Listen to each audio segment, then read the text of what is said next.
देखिए, पिछले दिनों जो इस रियासत में सियासत चली, जहाँ पे बच्चों को स्कूल और कॉलेज आने के लिए जिस तरीके से बहुत सारी कठिनाइयों का सामना करना पड़ा, बच्चों को हिजाब पहनकर आने से मना किया गया। पिछली सरकार ने, हुकूमत ने आदेश जारी कर पिछले दिनों में किसी बच्चे का जनिवारा उतारा गया,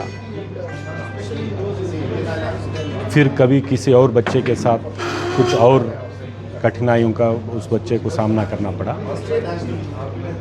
और ख़ास तौर से हिजाब का जब मसला आया, पिछली हुकूमत ने जानबूझकर इस पर राजनीति, इस पर सियासत करी, और जब कोर्ट गए तो कोर्ट से भी हमें कोई ज़्यादा रिलीफ नहीं मिल पाया।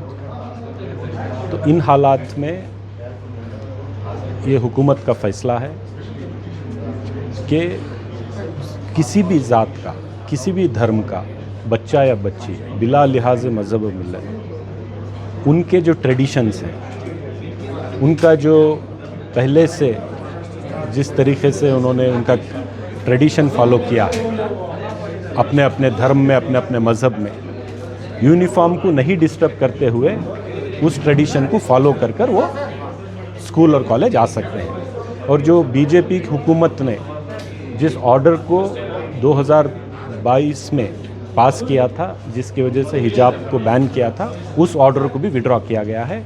नया ऑर्डर लाया गया है जहाँ पे किसी भी धर्म के बच्चे को किसी भी तरीके की कठिनाई ना हो। ये मैं रियासत के हमारे चीफ मिनिस्टर सिद्धरामैया साहब का शुक्रगुजार हूँ, ममनून हूँ कि उन्होंने आज एक ऑर्डर किया। और मधु बंगारप्पा जो मेरे दोस्त हैं और एजुकेशन मिनिस्टर हैं, उनका भी मैं शुक्रगुजार हूँ कि इस ऑर्डर के बाद जो नया ऑर्डर आया है, इसमें किसी भी मज़हब, किसी भी धर्म के किसी भी बच्चे को तालीम हासिल करने के लिए किसी भी सरकारी, किसी भी एजुकेशनल इंस्टीट्यूशन को, सरकारी हो या प्राइवेट हो, जाने के लिए कोई मना नहीं कर सकता, कोई कंडीशन नहीं डाल सकता। ये हमारी आज ये प्रेस कॉन्फ्रेंस का यही मंशा था।